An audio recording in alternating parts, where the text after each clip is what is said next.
The seventh prince of Yu, Ning Huaiming, suffered hardships from birth. His small body slowly sank to the bottom of the river. Suddenly, a purple bolt of lightning struck from the sky. Ning Huaiming, who had already stopped breathing, abruptly opened his eyes. All his past experiences flashed through his mind like a revolving lantern. The suffocating pressure of the river water brought him back to his senses. He struggled with all his might to climb ashore. A violent cough proved that this was not a hallucination. Looking at the familiar surroundings and his own seemingly shrunken hands, although unbelievable, he truly felt helpless. Perhaps even heaven felt it owed him Ning Huaiming and had given him a second chance. He clenched his fists, ambition surging in his heart. Suddenly, a loud baby's cry interrupted his thoughts. The sound seemed to be right next to his ear, but he was certain there couldn't be a baby nearby. He couldn't understand what was going on. Was it an after effect of his rebirth? Meanwhile, hundreds of miles away in the Prince Onping's mansion, the sound of a baby's cries echoed throughout the entire compound. She's born! She's born! Crying so loudly. She must be a healthy and lively little girl. She's bound to have a bright future. But why was the little miss crying so hard? No one knew that the newborn baby's body housed the soul of an adult. Zhu Yuji, who had inexplicably transmigrated, was inwardly complaining, "If you knew you were going to kick the bucket tonight, you'd be crying even louder than me." She had originally thought that being reborn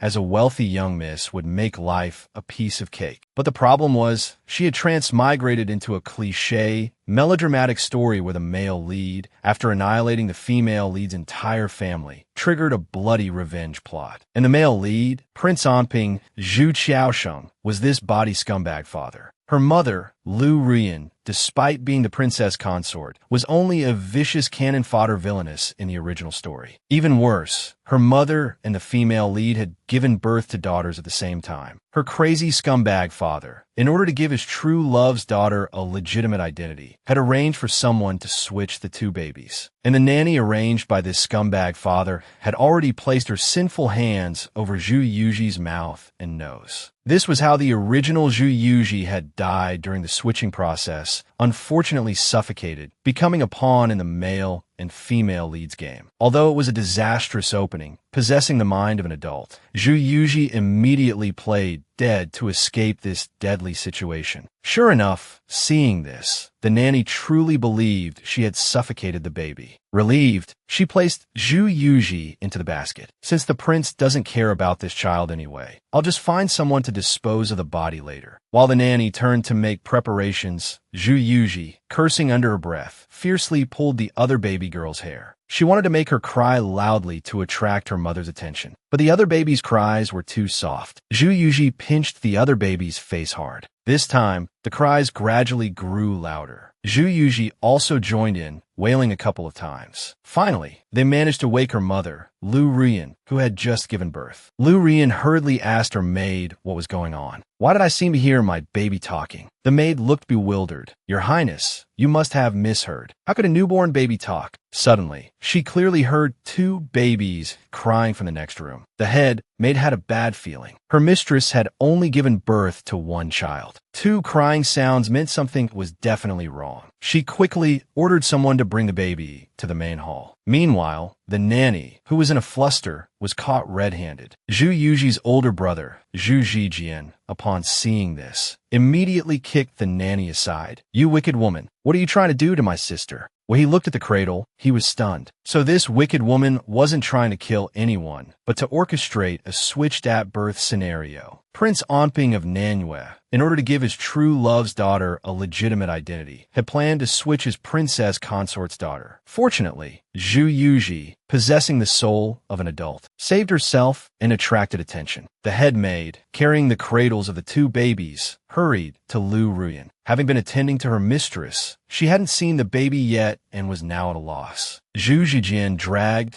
the wicked nanny along, following close behind into the room, waiting for his mother to confront the situation. Lu Ruyan slowly sat up. She had been weak and fell asleep immediately after giving birth and hadn't had a chance to see her child. Now, looking at the two babies in the cradles, she couldn't tell which one was her own daughter. Just then, Zhu Yuji's father, Prince Anping, having received news of the failed plan, rushed over. He pretended not to know what had happened, putting on a concerned and loving fatherly expression. Seeing this, the head maid quickly explained, "Your Highness, this nanny, I don't know who instructed her, brought in another baby and tried to switch our little miss in the chaos. It was so chaotic just now that we didn't have a chance to clearly see our little miss's face. Now, with the two babies together, we can't tell them apart." Prince Pinyin looked at the two babies in the cradle. He could easily distinguish the impostor. The child in the pink swaddling clothes was his, born from his beloved. Although the situation had come to light, he believed he could still manipulate things. After all, Lu Ruyan was easily fooled. So, he sat by the bed and gently asked Lu Ruyan for her opinion. As long as she remained uncertain, he could seamlessly swap the babies. Lu Ruyan, as he expected, was indeed bewildered. She stared at the two children. Seeing one crying intensely, her maternal instincts surged, and she reached out to comfort the child. Jia Qianjin, as if by design, grasped her finger and stopped crying. Zhu Yuji widened her eyes in disbelief. This coincidence was a bit too much. It would be easy for her mother to be deceived. Prince Pinyin hurriedly tried to finalize the matter with Ruyan. "You reached out, and she grabbed your finger. She must be our daughter," Zhu Yuji. Seeing her father's blatant and eager attempt, Zhu Yuji, burning with rage, slapped away Jia Qianjin's hand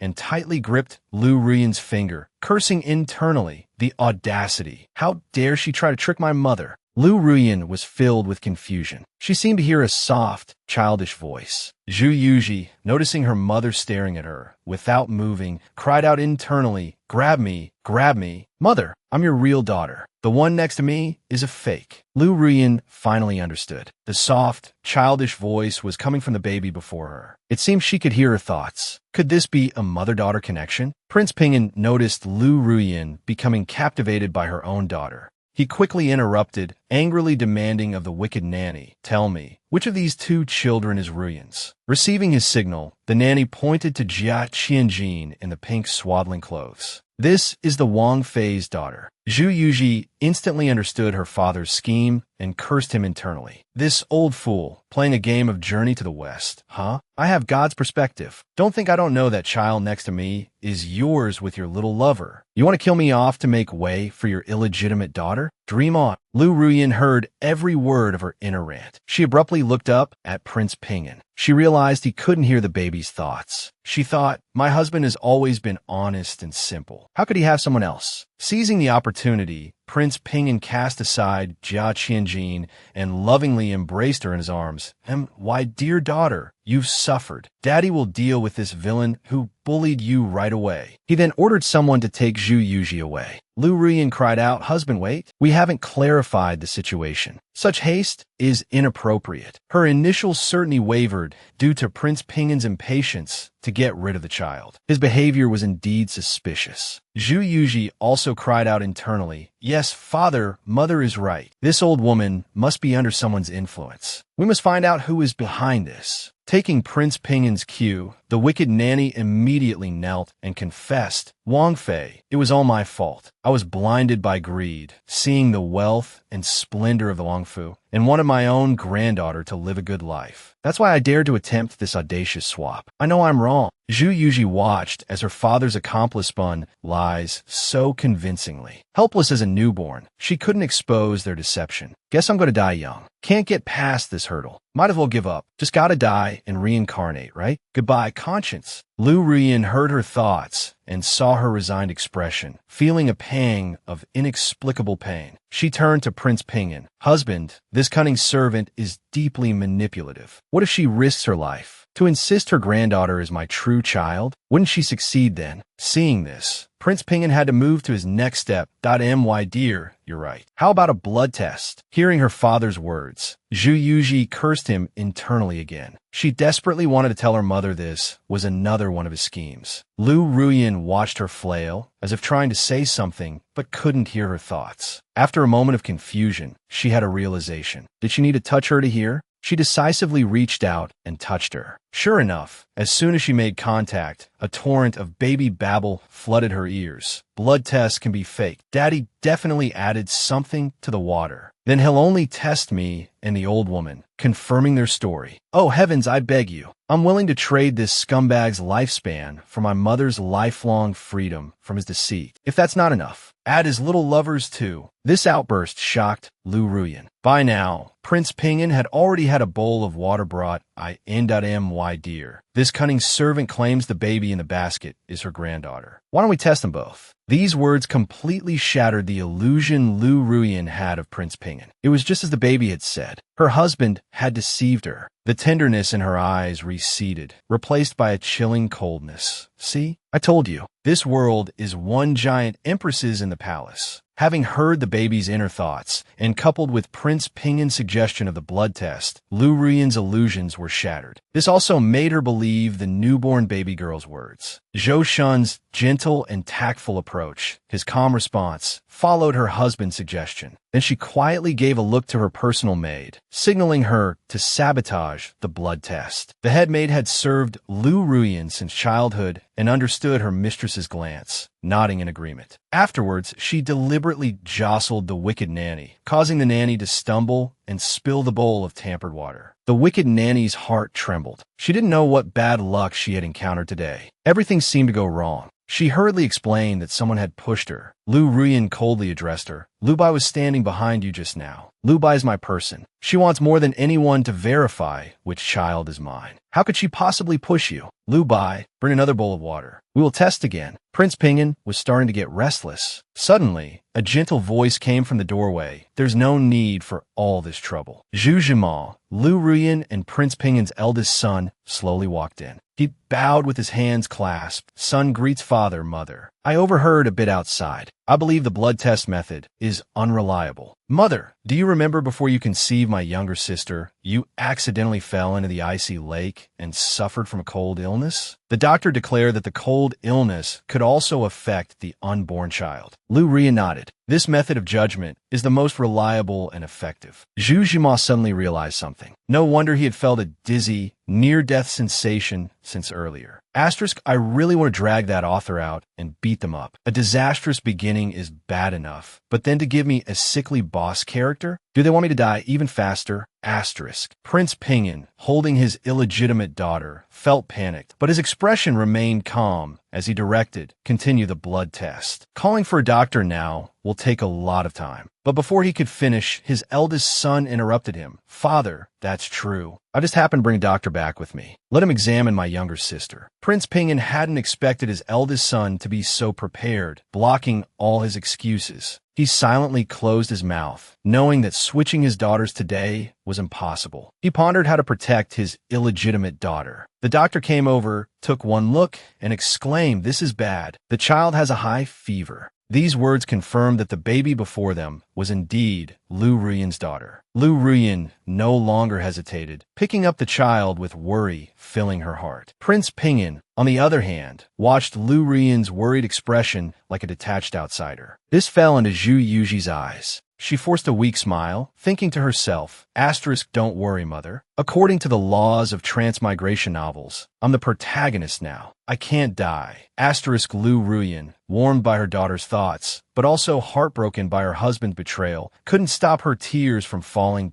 My daughter will be all right. Prince Pingin's deception had been exposed. He handed the illegitimate daughter to the nanny, Mantong. Ruyan, you're right. Our daughter will be fine. I think this wicked slave should be beaten to death, and then Yi Zhong should be thrown out. Lu Ruyan, having seen through her husband's ploy, dropped the facade of love. Her voice hard as steel, "There's no need for that, husband. Someone, take this bastard child and the wicked slave away and lock them up. Without my permission, no one is allowed to enter. If anything happens to my daughter, I will find the person behind this and have them cut to pieces." Zhu Yuji waved her little hands and made a heart shape towards her mother. Mother is so cool, worthy of being a villainous prince. Prince Pinyin had a feeling the princess consort was indirectly referring to him. Guilt and unease intertwined within him. Zhu Zhima noticed. the subtle atmosphere between his father and mother. He wondered what was going on between them. Meanwhile, in the seventh prince's bedchamber, Ning Huaiming, who had fallen asleep, suddenly woke up in a cold sweat. He was confused. He had felt dizzy and restless in his dream, even experiencing a sense of impending death. But upon waking, he felt perfectly normal. And unlike the crying he heard last time, this time he heard a weak whimper, as if calling for mother. Whose voice was that? Could someone have poisoned him with a hallucinogen? After her daughter's illness, Lu Rian didn't dare let her out of her sight, holding her all night and refusing to let go. The headmaid had to remind her, "Your Highness, please let me hold the young miss. You haven't slept all night watching over her. I'm afraid your body won't be able to handle it." Lu Rian looked at her sleeping daughter and shook her head. "It was my negligence that caused her to suffer like this. I can't rest easy unless I see her with my own eyes." At this moment, Zhu Yuji woke up. The moment she opened her eyes, she saw a flawless face and was stunned. "Mother is so beautiful." The headmaid, seeing the young miss awake, thoughtfully went to find the doctor. Lu Ruyan, seeing her daughter staring at her without blinking, wondered what she was thinking. She gently stroked her daughter's cheek, recalling her daughter's soft, babyish voice in her mind. "Oh my God, she's so beautiful. This beauty could captivate me for a lifetime." She would be the legendary Rui, who'd experience poverty and wealth, prosperity and ruin, viciousness and everything except ugliness. No wonder she dominated half the online literature world. Zhu Yuji happily nuzzled in Lu Rian's arms. "Now, I have a mother too." Lu Rian, hearing her daughter's joyful thoughts, felt her own mood lift considerably. "Xiao Wu, you are my youngest daughter. Mother, your eldest brother, third brother, and fourth brother will protect you well. And your father." At this point, her thoughts darkened as she remembered Zhu Qiaosheng. How could that man ever be good to their daughter? Since entering the Prince Pingin's mansion, aside from Consort Jiang, who had been taken in before her, Zhu Qiaosheng hadn't taken any other concubines. Everyone said Prince Pingin doted on his wife obsessively. But if it weren't for Xiao Wu's birth, she wouldn't have known he had a so-called true love outside. All these years, she'd been blinded by this false affection. Lu Rian fell silent. Her mood grew heavy. Zhu Yuji, sensing her mother's emotional shift, figured she was thinking about her scumbag father. She reached out a chubby little hand, trying to draw her mother's attention. The clumsy yet heartwarming gesture made Lu Rian's heart melt. She smiled happily, the Jianan forgotten. She gently nuzzled her sweet daughter. Zhu Yuji's heart bloomed with joy. Although she felt a twinge of shame at acting like a baby, the feeling of being treasured like a mother's precious child was truly wonderful. Hearing her thoughts, Lu Rian felt her daughter was a bit starved for affection. She resolved to give her even more love. She kissed her daughter's chubby cheek. Zhu Yuji's face flushed crimson. Inwardly, she squealed, "Mother smells so good. Mother kissed me. Mother's lips are so soft. I love mother."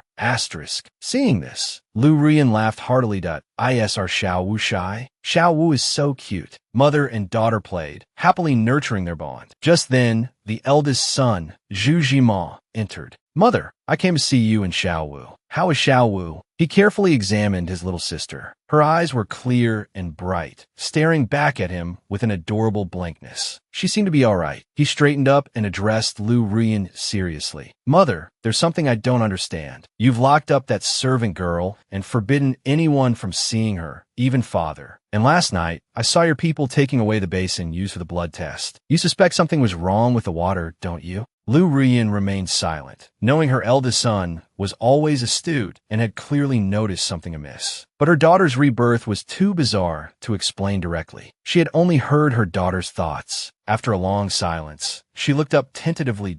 "Amor, what do you think of your father?" Zhu Jima narrowed his eyes. "Mother, do you really want me to say?" "Mother, do you remember when the heir was being chosen? I said I had no desire to inherit the title. After that, the rumors started that second brother, born to Consort Jiang, would inherit the throne. I found that strange at the time. Consort Jiang is cautious and discreet. Even if I didn't want to be the heir, she wouldn't spread such rumors. Then father went to court and informed His Majesty that he had already decided the heir would only be born of his principal wife and requested that third brother be named the heir. At the time, many officials praised father for loving his wife dearly, saying Prince Pinyin was a good husband and that grandfather could rest assured in supporting him. From then on, father's reputation as a loving husband spread far and wide. It was also from this time that father, who had been holding a minor post since receiving his title, entered the Ministry of Revenue with grandfather's support. Since then, I've always felt that father wasn't as simple and honest as he appeared. I asked you several times how father treated you. You should remember, right?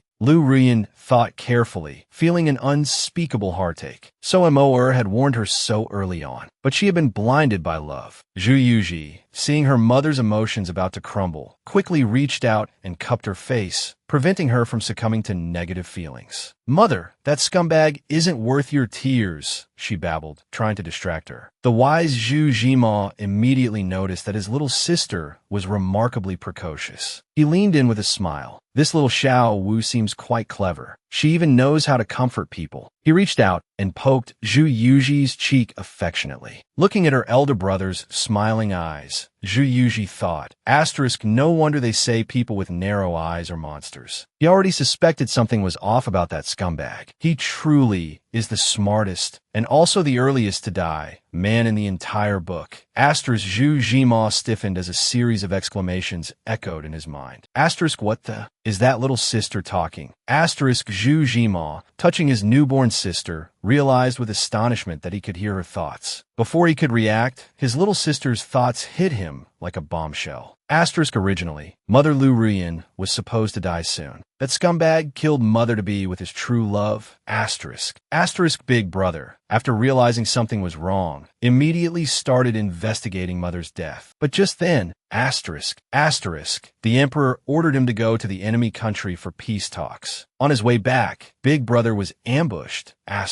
After barely surviving, he returned completely changed, becoming the emperor's powerful eunuch. To climb to the peak of power, he killed loyal officials and good people, amassing countless unjust acts. In the end, he met a gruesome end, drawn and quartered. As Zhu Yuji recalled this, her small hand gripped Zhu Jima's finger tighter. "Brother," she thought, be a good person from now on. I'll be watching you. Lu Ruyan, seeing her eldest son's twitching lips, was reminded of her own reaction the first time she heard her daughter's thoughts. Figuring her son could also hear, she subtly shook her head at her son, thinking about his future fate of being drawn and quartered, her eyes filled with terror and worry. Zhu Jima silently suppressed his shock and quickly analyzed the situation. His newborn little sister seemed to be able to see the future. No wonder their mother had such a sudden change. It was likely related to Little Five's ability. He wondered if others could hear as well. Zhu Jima planned to test his little sister's unusual ability. He absolutely couldn't let anyone with ulterior motives find out. A loud announcement of "Your Highness has arrived" startled the mother and two children. This time, even if Zhu Jima couldn't hear his little sister's thoughts, he could tell from her expression that she was cursing. Zhu Qiaosheng hadn't even arrived yet, but his voice reached them first. "My lady, I heard Little Five has woken up." Seeing that neither mother nor son responded, and their expressions were somewhat strange, he hurried over, putting on a fatherly air as he looked at Zhu Yuji. "I was worried sick about you last night, my dear. The thought of Little Five's near-death experience kept me up all night. Let me hold her." Pushing his eldest son aside, he reached out to take Zhu Yuji. Lu Ruyan, fearing her daughter's secret would be exposed, was about to speak up to stop him. But Zhu Qiaosheng had already scooped up the baby. Lu Ruyan's heart pounded in her chest. If she forcibly took the child back, it would only draw more attention to her. Suppressing her unease, she carefully observed Prince Pingin's reaction. Zhu Qiaosheng looked at Lu Ruyan, puzzled. "My lady, why are you so nervous?" He then reached out to feel the baby's forehead. Thankfully, the fever has subsided. Otherwise, I would have had to go to the palace to fetch the imperial physician. Looking down at his daughter in his arms, he was somewhat baffled by her seemingly resistant demeanor. Both Lu Ruyan and Zhu Jima silently breathed a sigh of relief. Good. It seemed he hadn't noticed Little Five's peculiarity. Zhu Yuji didn't want to be in her scumbag father's arms for even a second longer. Suddenly, a mischievous smile spread across her face. Zhu Qiaosheng's face was filled with disgust. What was going on? He thought he just saw a sly look on his newborn baby's face. Just as he was feeling disgusted, he suddenly felt a warm wetness in his arms. He looked down at the baby in disbelief. She wet herself. Lu Ruyan, fearing he would instinctively drop the child, quickly took her daughter back. You little rascal. Why did you pee on your daddy? To maintain his fatherly image, Zhu Xiaosheng forced a smile. It means little five likes her daddy. It's daddy's good fortune. Hearing her daughter's laughter in her mind. See? He even has to thank us. Lu Ruyan struggled to contain her own laughter as she settled her daughter back in her arms. The baby refused to even glance at Zhu Xiaosheng. He found it odd, but didn't say anything, laying the groundwork for his future graveyard. Oh, Ruyan, you should decide on little five's name. Lu Ruyan looked up, her gaze distant. Husband, have you forgotten? When I was first pregnant with little five, we discussed it. If it was a boy, he would be called Jizhou. If a girl, she would be called Yuji. Zhu Xiaosheng paused, then quickly laughed to cover up his carelessness. That I've been so busy lately that I actually forgot such an important matter. My memory is getting worse by the day. I deserve a beating. Yuji rolled her eyes at him, her mind racing with sarcastic thoughts. I think you're too busy having a dramatic love affair with Shen Yulan. And you say you have a bad memory? You remembered Shen Yulan's former fiancé for almost 10 years and keep bringing him up to create drama with her. Anyone would think you're some kind of prize.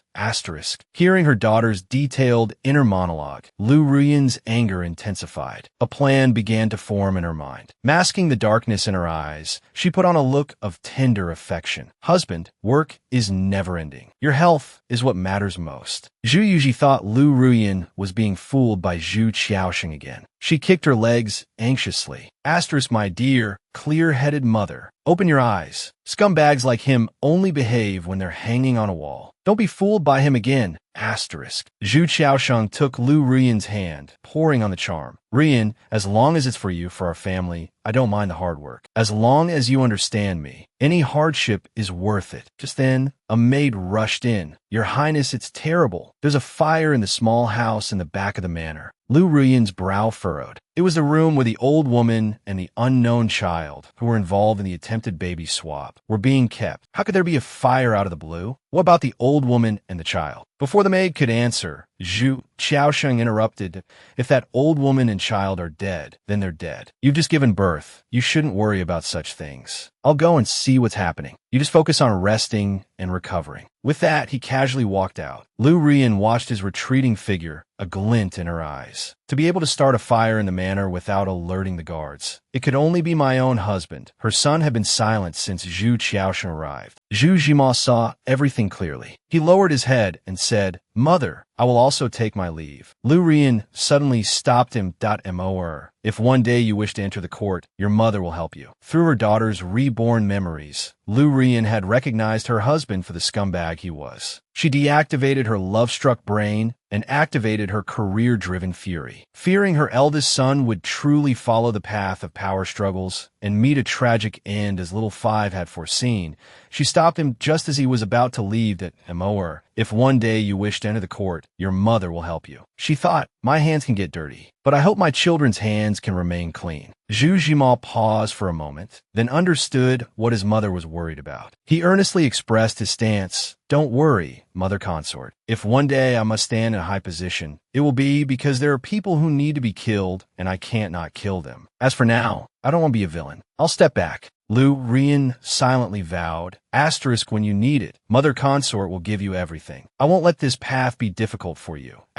When only the mother and daughter remained in the room, the head maid entered. She whispered, as the princess consort suspected, the water used last night for the blood test has indeed revealed a problem. Also, this servant just secretly went to check. That wet nurse was burned to death, but the baby is nowhere to be found. This news made Lu Ruyan's eyes redden, but also made her mind clearer. Since you're ruthless, don't blame me for being unkind. While changing Zhu Yuji's clothes, the head maid tentatively asked, Princess consort, do you need someone to investigate the whereabouts of that child? Lu Ruyan's face darkened for a moment. Meeting Zhu Yuji's clear gaze, The darkness instantly dissipated. She smiled gently. No need. After all, she's innocent, just like Xiao Wu. Why should a child suffer for the sins of her parents? Hearing her mother's words, Zhu Yuji's eyes filled with adoration, and she smiled brightly. She was completely oblivious to the firmness in Lu Ruyan's eyes as she looked up. Asterisk, look at this perspective. What vicious female supporting character. I declare my mother is true, good, and beautiful. Asterisk, hearing her daughter praising her in her heart, Lu Ruyan felt a little guilty. Handing the baby to the headmaid, she said, take Xiao Wu down to sleep. While her daughter's gaze was elsewhere, she softly ordered, eliminate all traces. Leave no future trouble. The headmaid understood that her mistress didn't want the young miss to witness the darkness and gave an almost imperceptible nod. Elsewhere, Zhu Jima and his trusted guard went to the woodshed. The fire had already been brought under control. He calmly instructed his confidant, have someone watch all the exits of the manor. If anyone is seen leaving, be sure to follow them. The confidant whispered a reminder. The princess consort may not want you involved in this. Zhu Jima retorted, if the threat isn't eliminated, it may cause trouble in the future. I must be ruthless. Make sure not to tell Mother Consort about this matter. Having finished with business, he suddenly smiled at his confidant. By the way, do I look like a great villain? The confidant vehemently shook his head. Young master, you are radiant and noble. Not at all. Zhu Jima mused, is that so? It seems I have a talent for being a good person. Mother Consort, I'm sorry I broke my promise. Elsewhere, in the imperial palace, the seventh prince, Ning Huaiming, fell into a dream again. In his dream, he came to a pitch-black place. A voice urged him forward. Every few steps, a vision suddenly appeared in the void. In the vision, a beautiful woman gently rocked a cradle, sighing softly to the baby inside. Even if this child loves this night-luminescent pearl, he can't sleep while chewing on it. I shouldn't have let you see it when your elder sister gave us this night-luminescent pearl. Ning Huaiming, watching this scene, thought of the child who often appeared in his dreams, crying and desperately wanted to know who the child was. He walked towards the vision, wanting to see the child's face clearly. But just as he was about to approach the cradle, he found his feet were rooted to the spot, unable to move. A hurried footstep sounded from behind him. Everything around him began to change rapidly. The surroundings transformed into the grand hall from his previous life, where he held court as emperor. Before he could ponder this change, he turned around and found himself back in his adult form. Immediately, a dagger pierced his abdomen. Ning Huaiming stared at the woman who stabbed him. The woman wore mourning clothes, her face full of hatred. Die. For your ambition, you destroyed Nanyuan, killed my brother, and even dared to want me to marry you. Go to hell and pay for my brother's lives. Ning Huaiming didn't speak. He felt all of this was absurd. He didn't recognize this woman. However, the woman's next words made Ning Huaiming's eyes widen. You thought you could control everything by being reborn? You schemed so much, but you didn't account for my appearance. Ning Huaiming couldn't hear the following words clearly because he was losing too much blood and his consciousness was fading. He gripped the dagger in his abdomen and pushed the woman away. She stumbled back several steps. He saw the dagger embedded in his abdomen. A look of disbelief flashed across his face. He recognized the dagger. It was his mother's relic. Ever since Ning Huaiming was reborn, besides frequently hearing a baby's cries, he was also plagued by nightmares. This time, he dreamt of his adult self being stabbed in the abdomen by a woman with a dagger, and it was his mother's relic. It was so bizarre that he suddenly woke up. He subconsciously touched his abdomen, which was perfectly fine. He breathed a sigh of relief. It was just a nightmare. He picked up the dagger from beside his pillow and took it out. The warmth from the hand holding hers sent a shiver through her. Was this really just a dream? Or had something really happened to her? She had never believed in ghosts or gods before, but everything that had happened since her rebirth was challenging her understanding. Just as she was struggling with these thoughts, her personal eunuch entered. Your Highness, Master Minji has returned. His Majesty, having heard of the Master's return from his travels, summoned him to the palace early. Ning Huaiming thought, perhaps meeting with Master Minji will give me some answers. He then had the eunuch help him change his clothes. Meanwhile, in another part of the palace, Zhu Yuji sneezed in her sleep. Then she woke up. Seeing this, Lu Ruyan thought her daughter was sick again and worriedly tucked her little blanket around her.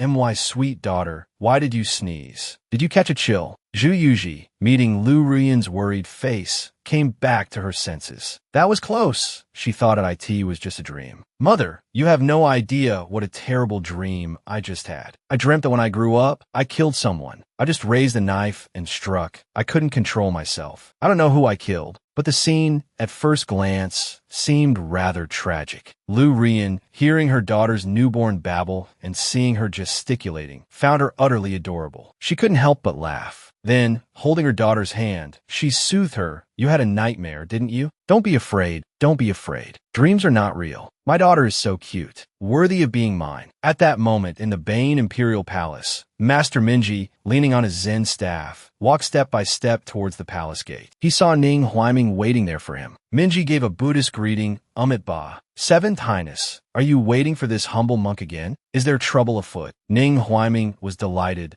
as expected. I cannot hide anything from Master. He organized his words. Master, I keep dreaming of a young girl. In a dream, I do things that are quite baffling. Master, do you think this dream has any meaning? Minji replied, Your Highness, all things in this world are a cycle of cause and effect. A past life's deed bears fruit in this life. Dreams come true because destiny is predetermined. When Ning Huaiming heard Minji say, a past life's deed bears fruit in this life, his heart skipped a beat. He stared unblinkingly at Minji. Destiny is predetermined? Does that mean my future will be like the dream? I will personally hand a knife to a girl and let her kill me. Ning Huaiming looked away and bowed slightly. Thank you, Master, for your guidance. But in the next moment, an expression of ruthlessness, unbefitting his youthful face, appeared. He gripped the dagger at his waist. What destiny? It's just the cowardly words of those who passively await their fate. This time, I'll be the one wielding the knife. I finally have a chance to start over. Anyone who stands in my way must die. He recalled everything that happened in the dream. In the dream, I was grown up. Could that girl be the baby all grown up? I remember when the girl rebuked me in the dream. She said I destroyed Nanyuan. That means the girl is from Nanyue and is related to the Nanyue royal family. According to my memories of my past life, Nanyue and Bane are currently in negotiations regarding border issues. Perhaps I can use this opportunity to travel to Nanyue. 1 month passed quickly. Lu Rian had completed her postpartum confinement, and the manor held a grand full moon banquet for Zhu Yuji. The event was magnificent. Congratulations, Your Highness, your Wang Fei. Little Miss Zhu is already a month old. Look at her eyes and nose. She's the spitting image of your Wang Fei. Zhu Yuji nestled in Lu Rian's arms, feeling down. She found the constant pleasantries annoying. She felt like she had forgotten something important, but she couldn't quite recall it. Suddenly, a loud voice announced, Her Majesty, the Empress, has arrived. Everyone knelt. With the Empress's presence, the atmosphere of the full moon banquet became even more lively. Empress Lu Ruqiang came to Lu Ruyan and said with a smile, Today is my niece's full moon banquet. Everyone, please don't be so formal. Zhu Yuji, looking up, was struck by her beauty. In the next second, her lost memory returned. Her heart lurched. Empress Lu Ruqiang. My aunt. I just remembered what I forgot. Oh my God, my aunt is going to die soon. At the full moon banquet, Zhu Yuji, upon seeing her aunt, the Empress, finally remembered the important matter she had forgotten. Empress Lu Ruqiang is the vicious white moonlight in the first installment of the tragic love trilogy. Lu Jia, an IP factory specializing in producing vicious female antagonists, is not only the male lead's childhood white moonlight, but also the leader of the palace's miscarriage squad. To consolidate the crown prince's position, she frequently administered abortifacients to the imperial concubines. And the foolish male lead of the first installment, Shun Hung, falls in love with the female lead, who is Lu Ruqiang's stand-in. After Shun Hung becomes emperor, he suspects Lu Ruqiang of harming his beloved. In the end, this vicious white moonlight, the Empress, dies in the flames of Shun Hang's pursuit. Recalling the plot, Zhu Yuji looked at the gentle Empress before her and thought, such a beautiful Empress. How could she be vicious? The author must be mistaken. Lu Ruqiang was amused by Zhu Yuji's ever-changing expressions. She reached out indulgently and poked her cheek. This little Xiao Wu even has a red mole on her forehead. The truth is, she looks like a child sent down from Buddha. A little Tongju. Zhu Yiji also liked her fragrant and beautiful aunt. Holding her hand, she acted cute and snuggled close. With this contact, the newborn's thoughts leaked out directly.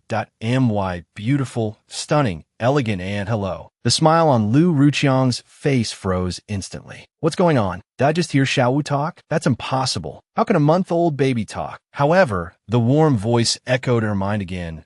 My beautiful aunt is actually going to die soon. That scumbag Shen Heng, his brain is fried. It's clearly him who insisted on finding Yan Yuer as my aunt's substitute. Now that Yan Yuer, the substitute, is about to die, he's fallen in love with you. Fine, you two can play your chasing your wife to the crematorium game. He's chasing his wife, but it's my aunt who's headed for the crematorium. What a nerve, rarer than gold. I actually encountered this. This is absolutely intolerable. I won't allow you to ruin such a good aunt of mine. The indignant Zhu Yuji was completely unaware of the immense shock her inner voice had given Lu Ruqiang. Lu Ruqiang stood frozen, as if struck by lightning. Xiao Wu said, Shen Heng wants to kill me. But if Xiao Wu is talking nonsense, how would she know about Yan Yuer? The Yan Yuer that Xiao Wu mentioned seems to be that noble consort living in the secluded palace. That woman looks a lot like me. Shen Heng once said that he found Yan Yuer to ease his longing for me. He claimed to have no feelings for her. Lu Ruqiang thought about how her husband, whom she had supported for so many years, wanted to kill her. She finally couldn't hold back her tears. Although she was sad, she felt more resentment towards her husband. Back then, I sacrificed so much for his position. But during the time I sacrificed for him, he had a secret affair with another woman. And now he wants to kill me for her. Lu Rian noticed something was wrong with Lu Ruqiang's expression and had a guess. Sister, you probably also heard our daughter's inner voice. She immediately reached out and nudged her. Sister, what's wrong? Lu Ruqiang recovered and forced a smile that it's been a while since we sisters have seen each other. I want to have a good chat with you tonight. Lu Rian immediately agreed that I would love that, sister. Lu Ruqiang turned and instructed her confidant, Hongzhu, have someone take my token and petition the emperor for a favor. Say that I want to stay at the Namping Prince's mansion tonight. At this moment, Lu Ruqiang, like Lu Rian before her, was ready to reclaim her true love and punish the scumbag. It was time to remind the emperor of the vows he had made. It didn't matter if a man had two hearts. Removing one would suffice. The difference in their approaches was quite obvious. What's going on? I even prepare my throat to stay the night. How come they're not giving me any chance to use it? Elsewhere, the Bane envoy, after a month of arduous travel, finally arrived at the Manhwa capital city. Just as they were about to enter the city, they stopped outside. After the procession stopped,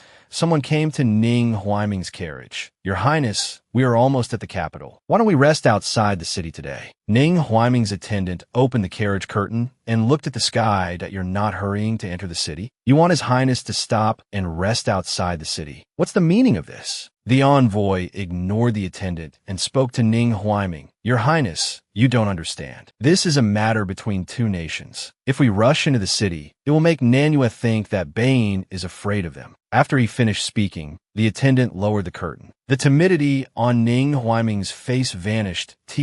Prevent me from entering the city. They really went to great lengths. It's also impressive that they managed to endure for a month, waiting until we reached the capital to act against me. The attendant frowned. Your Highness, the color of your eyes. Ning Huaiming interrupted him. It's fine. It's best to keep a low profile. By the way, how are the things I asked you to prepare? The attendant respectfully replied, Rest assured, Your Highness, everything has been prepared. Ning Huaiming nodded. That's good. Tonight is destined to be a sleepless night. Then he closed his eyes and waited for his enemies to arrive. With the Empress's presence at the preemptive full moon banquet, the flatterers had already praised the full moon-aged Zhu Yuji to the heavens, comparing her to a goddess descending to the mortal realm. Halfway through the banquet, a weeping woman rushed in, begging the Empress to uphold justice for her. The lively atmosphere came to a sudden halt, replaced by gazes filled with gossip and schadenfreude. The Empress saw that the person below was the younger sister of the newly appointed Zhuang Yuan. She frowned and asked, what happened? The Zhuang Yuan's sister hung her head, stammering and finding it difficult to speak. Zhu Yuji suddenly remembered her full moon banquet and her third brother's scandalous behavior. Hearing her daughter's thoughts, Lu Ruyan also became worried. The unaware Zhu Yuji quickly recalled the plot. Her third brother, because he became a persimmon early on, was kept by their scumbag father to be educated. As a result, their scumbag father deliberately spoiled him. The grown-up third brother indulged in drinking, gambling, and womanizing. But because of their scumbag father's cover-up, their mother never found out. And the reason third brother became like this, it all started on the day of the full moon banquet. On that day, third brother acted frivolously and offended the newly appointed Zhuang Yuan's younger sister. As a result, mother and Aunt Empress thought the young lady was making false accusations. Not only did they not get justice for her, they also scolded her in public. Unable to bear the humiliation, the young lady went home and committed suicide that night. From then on, the Zhuang Yuan held a grudge against our family. In the end, he set third brother up to sleep with the emperor's concubine, and the emperor had third brother's hands and feet chopped off. Upon hearing this, Lu Rian gasped. Her son, as the Shitsi, should have been highly regarded. Now, due to her negligence, he had been ruined. She was so angry she stamped her feet and beat her chest. Her rage point soared. The Zhuang Yuan's sister's suppressed sobs brought her back to her senses. Although I've been wronged, I truly don't know how to speak of it. Thinking of her son's fate, Lu Rian knew she absolutely couldn't offend this young lady tonight. She immediately ordered the maidservant beside her to invite her third son over. Then she went down and personally helped the Zhuang Yuan's sister up.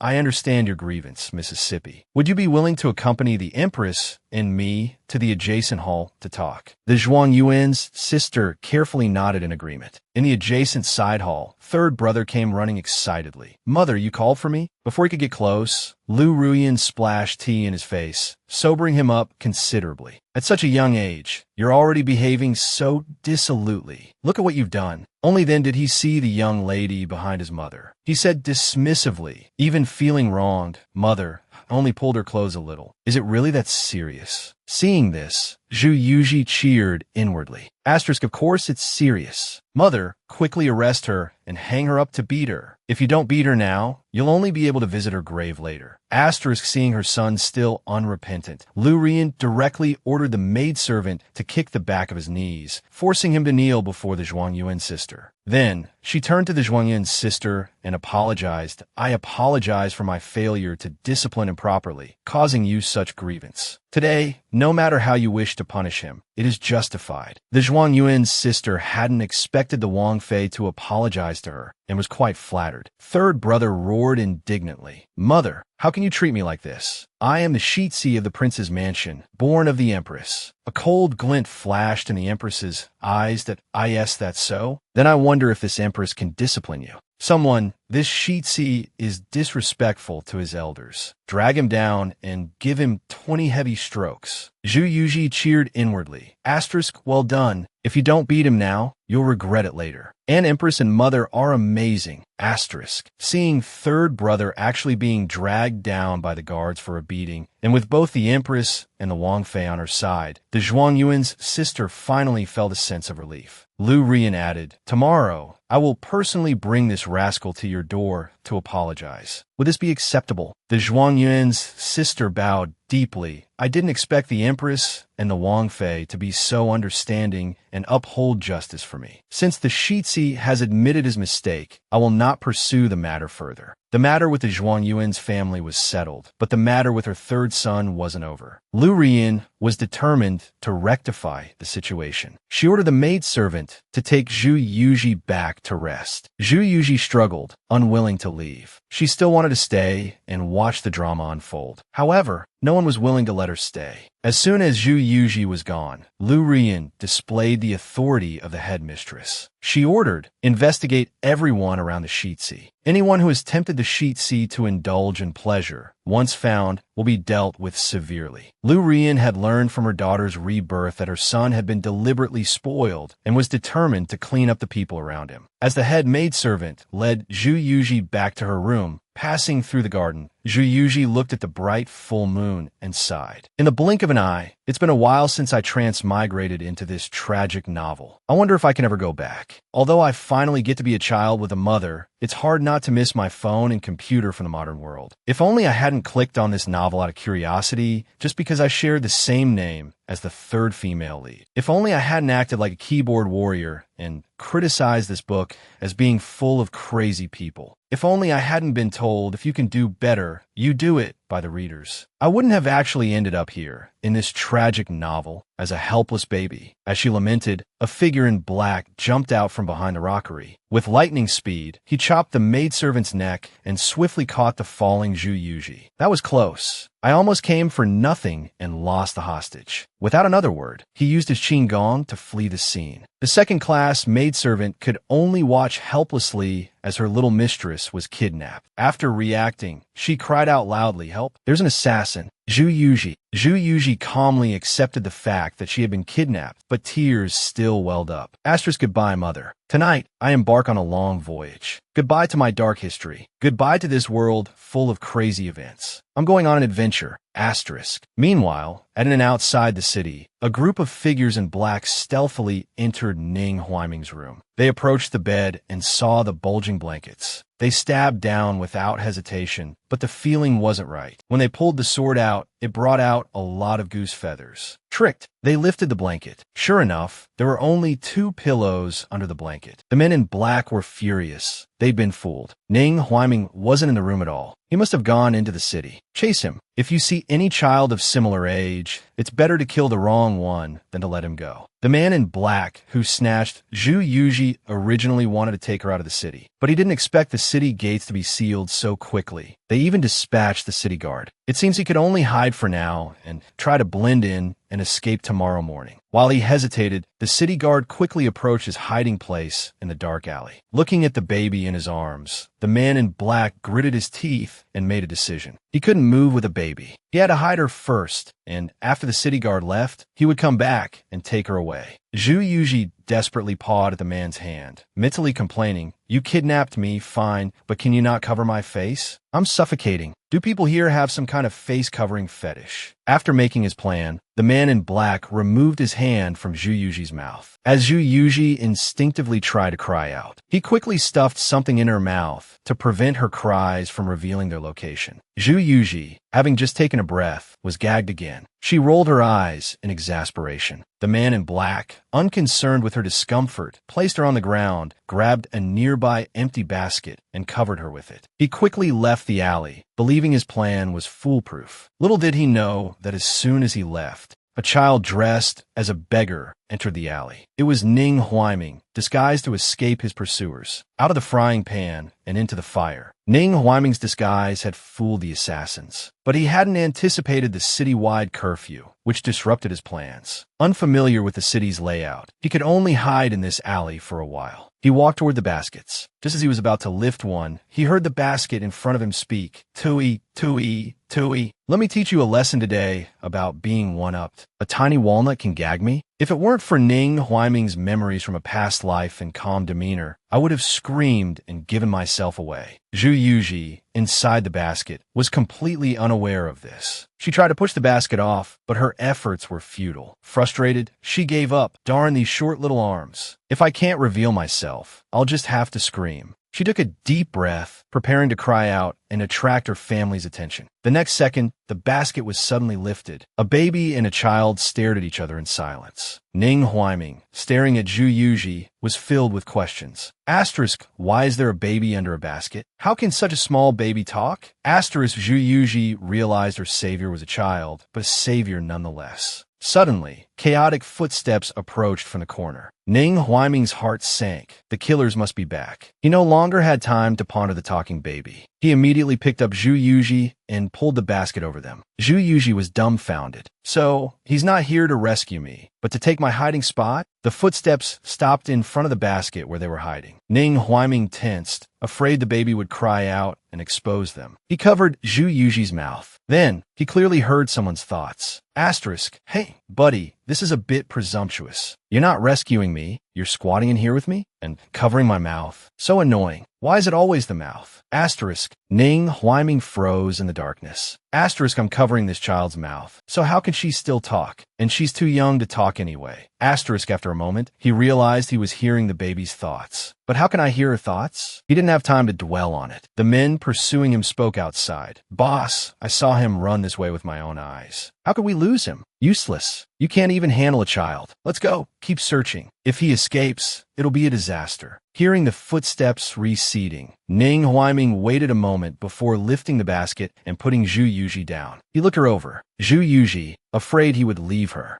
quickly grabbed the corner of his robe, put on a charming smile, and pleaded mentally. Asterisk, look, we shared a basket. Why don't you help me out? I was kidnapped. If you take me home, you'll be like a brother to my parents. Asterisk, Ning Huaiming's expression was unreadable. He thought of the child with whom he had some connection. A newborn, dressed in clothes that, like in his dream, suggested wealth and status. Was it really just a coincidence? He turned and crouched down. Ning Huaiming appeared to be talking to himself, but was actually craftily probing. Having heard Zhu Yuji's inner voice, he thought, it seems we share a similar fate, both abandoned by our families. But you're too small. How can I possibly raise you? Zhu Yuji, unaware that she'd given herself away, was deeply moved. I have a night-glowing pearl bigger than my fist. Gritting my teeth, I could give it to you, Huaiming. Ning Huaiming felt even more strongly that she resembled the child in his dreams, who seemed to adore night-glowing pearls. Could the child he was searching for actually be right in front of him? Could it really be this coincidental? And what was this strange new ability to hear other people's thoughts? Perhaps he could use this newfound ability to find the answers to his long-standing questions. A harmless smile graced his face, but his voice grew deeper. I don't know where your home is. Why don't I leave you at the Huya Gate? Upon hearing this, Zhu Yuji's tears instantly dried up. Her shattered heart was instantly mended. She wanted to kowtow to this kind young man. You're truly a soft-hearted god. Thank you. My living boat is Sattva. Ning Huaiming had just bent down to pick her up when the arrogant voice of a man in black rang out from behind. You brat, I knew I'd find you here. Both of them turned to look. Zhu Yuji clung tightly to Ning Huaiming, frantically cursing them in her mind. They actually came back? Their seemingly normal intelligence is kind of scary. While fleeing pursuers, Ning Huaiming encountered Zhu Yuji, who had been kidnapped. He discovered he could hear the infant's thoughts. This infant also coincided with the child from his recurring dreams. His primary purpose in coming here was to find this child from his dreams. Intending to keep the child close to hear her thoughts and determine if she was the one, he was about to leave with her when the pursuing men in black caught up. This fight was unavoidable. He looked at Zhu Yuji and whispered, "Can you hold your breath? Nod if you understand. If you don't understand, you'll just have to pass out later." Zhu Yuji, without any hesitation, nodded, completely forgetting that a normal child at this age wouldn't understand speech. In her mind, she frantically responded, "Yes, yes, yes. Holding my breath is nothing. I'm a pro at playing dead. I dodged everything at the beginning by playing dead. You can check my record." Ning Huaiming bounced Zhu Yuji in his arms and chuckled,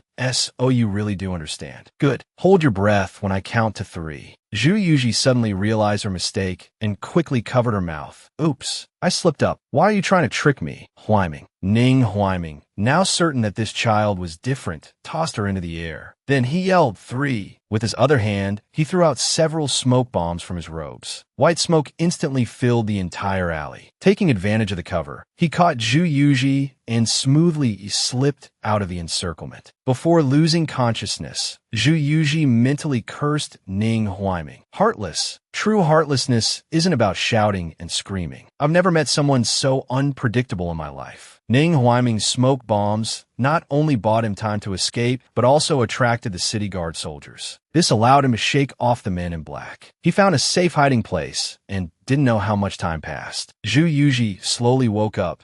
So cold. I had a nightmare that I was kidnapped. She opened her eyes to a messy, empty room. She was lying on the young man who had tricked her. So it wasn't a dream, but seeing the pursued young man with his eyes closed, pale face, and lifeless appearance. A shrill alarm went off in her mind. He's dead. She flailed her limbs, trying to get away from the body, but being barely a month old, she was powerless. She burst into tears, jolted by her movements. Ning Huaiming painfully woke up and weakly uttered, "Don't move." Zhu Yuji froze, looking back at him, "You're not dead. Why didn't you say anything?" anything. You almost scared me to death. Wait, your shoulder is bleeding. What do we do? You can't die. Ning Huaiming had been hit by a poison dart while escaping. The poison numbed his senses and limbs. Fortunately, he had an antidote. He struggled to say, "Medicine, medicine." Zhu Yuji, not understanding but still panicked, replied, "Check it now." Ning Huaiming was speechless, feeling his ability to communicate slipping away. In this situation, he could only place all his hope on this infant. Sighing, he weakly gestured toward his chest. Zhu Yuji smacked her forehead. "Why didn't you say so earlier?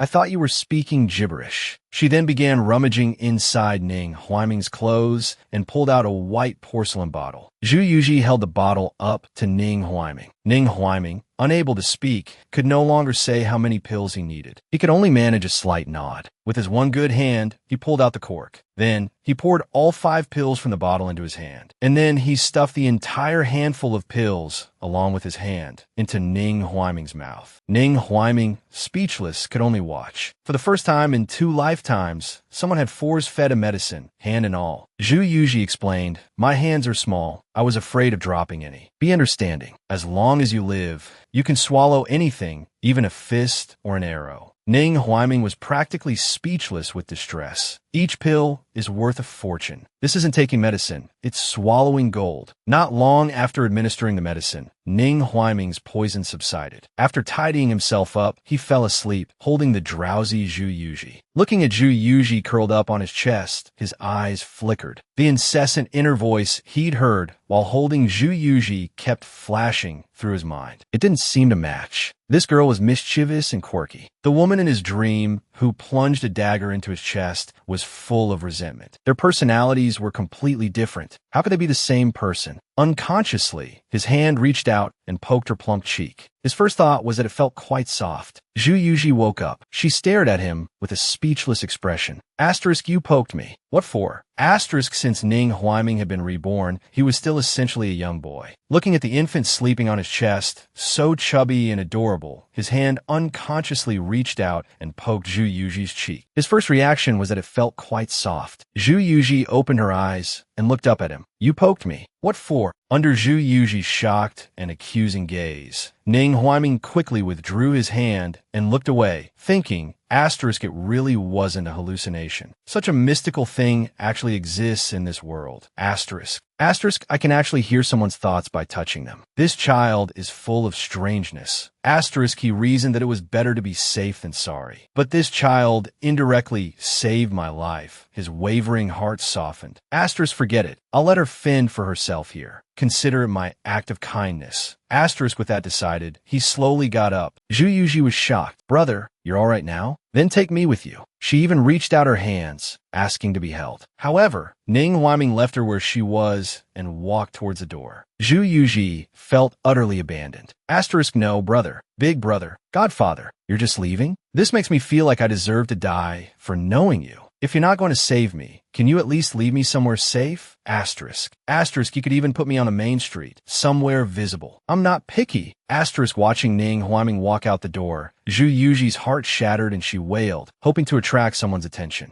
Then she saw Ning Huaiming return with a complicated look on his face. Why are you crying? Zhu Yuji paused. Didn't you leave? Ning Huaiming chuckled and sighed. He was about to say something when a commotion erupted outside. A large group of officers rushed in. Without a word, Ning Huaiming scooped up Zhu Yuji, his grip tightening. He assumed these officers were looking for him, his eyes filled with wariness. Zhu Yuji looked at the officers, then at Ning Huaiming, suddenly understanding and overwhelmed with gratitude. Asterisk, brother, I misjudged you. You were going to get help. I'm so blind. I just cursed your entire family line. Asterisk, she snuggled against him affectionately. Ning Huaiming remained silent. If I said what I was really thinking, you'd understand differently. He thought, just keep misunderstanding. As Zhu Yuji nuzzled him, he heard a familiar voice. Little sister, it really is you. Zhu Jima rushed in. Upon seeing her older brother, all of Zhu Yuji's bravado crumbled. As Zhu Jima reached for her, Ning Huaiming stepped back. This evasive movement made Zhu Jima's expression darken. Who are you? Why is my little sister with you? Zhu Yuji, fearing a misunderstanding, quickly explained to Ning Huaiming, brother, that's really my older brother. Give me back to him. Don't misunderstand. After hearing her thoughts, Ning Huiming proactively handed her over to, I'm Ning Huiming. I run a bodyguard business. I apologize. Someone tried to take her earlier, so I thought you had ill intentions as well. Having heard his little sister's thoughts, Zhu Zhimon narrowed his eyes, regarding Ning Huiming with a newfound respect. After all, this young boy had managed to rescue his little sister from vicious kidnappers. He must be extraordinary. Young Master Ning, you saved my little sister. Such a great kindness is hard to repay. But if you run a bodyguard business, why are you alone in such a state? Ning Huiming hadn't expected Zhu Zhima to be so perceptive. He feigned difficulty speaking, stammering, my stepmother, she wants to seize control of the family business. So I have to hide. Zhu Yuji felt a surge of sympathy. Asterisk, poor brother. This is like a classical version of Snow White and the Seven Dwarfs. Asterisk. When Lu Rian arrived after receiving the news, she saw Zhu Yuji in Zhu Zhima's arms. Without a word, she took the child from her eldest son, weeping dramatically.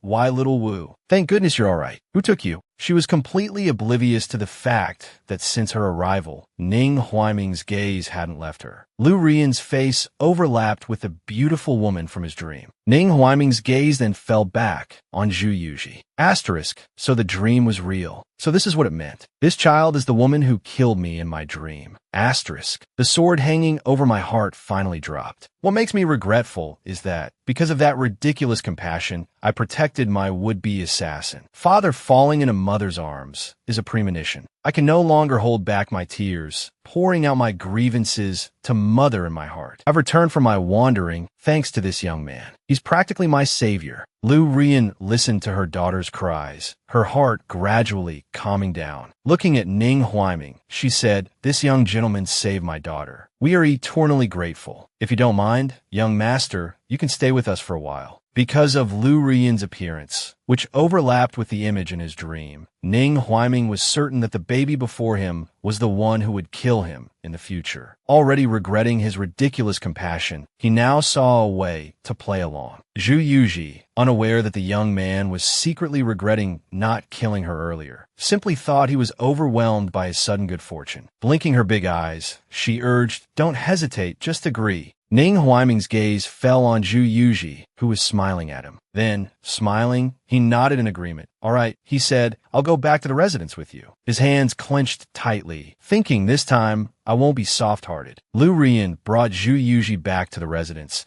and unexpectedly saw someone who had been missing for a long time, Zhu Qiaosheng. She had originally intended to downplay the kidnapping of her youngest daughter. The rest of her words, upon seeing Zhu Yuji in Lu Rian's arms, were quickly replaced as Zhu Qiaosheng switched into doting father mode that I rushed back as soon as I heard about Xiao Wu's incident. Thankfully, Xiao Wu is all right. Have those audacious kidnappers been caught? If they have, I'll make sure they wish they were dead. Almost the instant Zhu Qiaosheng finished speaking, Zhu Yuji retorted in her mind, you old faker, still pretending. Then, with tears welling up in her eyes, she complained to Lu Rian, Mother, the real culprit behind my kidnapping is him. Based on my experience watching Detective Conan, there's only one truth. He tried to get rid of me before, but failed, so he planned to try again. He just didn't expect you to come back so soon. It seems the old man hasn't received news from the kidnappers yet. Just be glad I can't talk, old man, or I'd definitely trick you into thinking the kidnappers were caught, and you wouldn't be able to sleep at night. Lu Rian had already awakened to her husband's infidelity and his plot against their daughter after hearing her inner thoughts the first time. Now, all that remained was furious vengeance. She feigned distress. Zhu Yuji, they let the kidnappers get away, but it seems they left behind some evidence before escaping. Zhu Qiaosheng hastily interrupted before Lu Rian could finish. What evidence? Zhu Yuji chuckled inwardly. The old man is panicking. He's panicking. Ning Huiming, standing behind Lu Rian, clearly saw everyone's expressions. He raised an eyebrow with interest. Prince Amping seems quite reluctant to have his daughter back. And Princess Amping, although aware of this, is still forcing herself to play the part of a loving wife with Prince Amping, a father with ulterior motives, a mother holding back her anger, a brother with his own schemes, and a daughter who appears unintelligent but is actually keenly aware of the situation. This Prince Amping's residence is more interesting than I imagined. He unconsciously revealed a villainous smile. Zhu Yuji turned around sharply to look at him. "Young man, why are you suddenly smiling so evilly?" Ning Huaiming, hearing this, quickly composed himself and feigned innocence. Their small interaction went unnoticed by the adults. After keeping Zhu Qiaosheng in suspense, Lu Ruyan responded with a smile. "The evidence isn't important. But husband, look, Xiao Wu is looking at you. It seems she missed you very much while you were away." Zhu Qiaosheng, his mind preoccupied with the evidence, blindly said, "My dear, how can it not be important? Give me the evidence, I must." Zhu Yuji, understanding her mother's tactics, played along perfectly, interrupting Zhu Qiaosheng's questioning with fake cries. Lu Rian immediately began comforting her. "Husband, let's not ask now. Xiao Wu is frightened." She successfully sidelined Zhu Qiaosheng. Unable to insert himself into their mother-daughter bonding, Zhu Qiaosheng turned his attention to Ning Huaiming. "My dear, you're right. I wasn't thinking. And this is..." Lu Rian, who had been too busy comforting her child to pay attention to Zhu Qiaosheng, suddenly found herself freed that he saved Xiao Wu. If it weren't for this young gentleman, Xiao Wu wouldn't have returned so quickly. Ning Huaiming politely bowed. Looking at Ning Huaiming's bright smile, Zhu Qiaosheng felt like vomiting blood. It was this brat who ruined his plans. Yet, he still had to force a grateful smile, thought,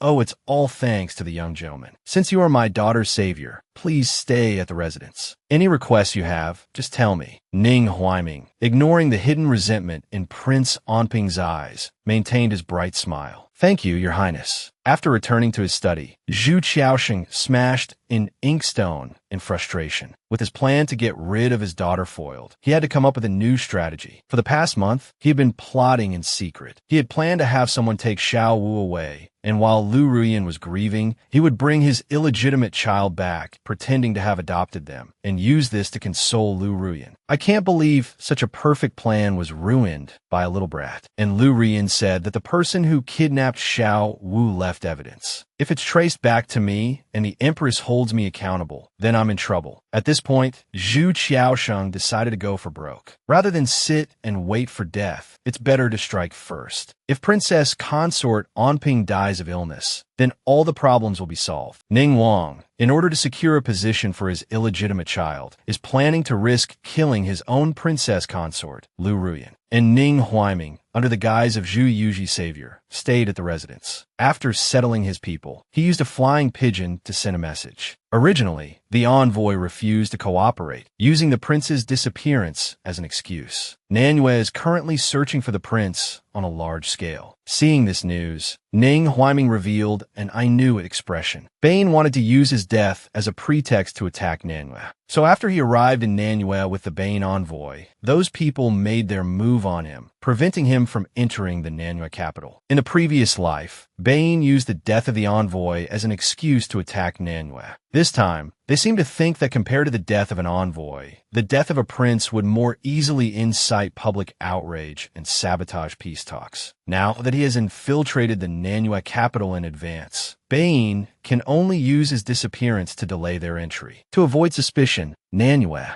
will also search for him with great fanfare. They want to see the peace talks collapse, but I won't let them succeed. At this moment, a maidservant called him outside his room. "Young Master Ning, the princess consort requests your presence." Ning Huaiming went out and followed the maidservant to Lu Ruyan's quarters. "Young Master Ning, please wait a moment. The princess consort will be out shortly." Ning Huaiming nodded. "I wonder what the princess consort wishes to see me about." He inadvertently caught sight of Zhu Yuji climbing, seemingly searching for something. Just as Zhu Yuji was about to slip and fall, Ning Huaiming's body reacted faster than his mind, flashing over to catch her. Zhu Yuji looked up and saw Ning Huaiming grinning. "Hey there, mister. You're here. My mother is inside picking out clothes for you. Wait a minute, okay?" Then, desperately suppressing the reluctance in her heart, she presented a large night pearl to Ning Huaiming with a pained expression. "Here, take this." As she pushed it towards him, she deliberately turned her face away, not wanting Ning Huaiming to see the heavy reluctance in her eyes. Ning Huaiming picked up the night pearl and asked, "For me?" Zhu Yuji nodded solemnly. Ning Huaiming's eyes flickered. He remembered that in his dream, this child loved this night pearl, even sleeping with it. Now, she was just giving it to him. Would she really kill me? Looking at the night pearl and the adorable child before him, Ning Huaiming's heart softened a little. He had never seen this child grow up, so how could he be sure that she would be the one to kill him in the future? Perhaps she and the woman who killed him were two different people. It was possible.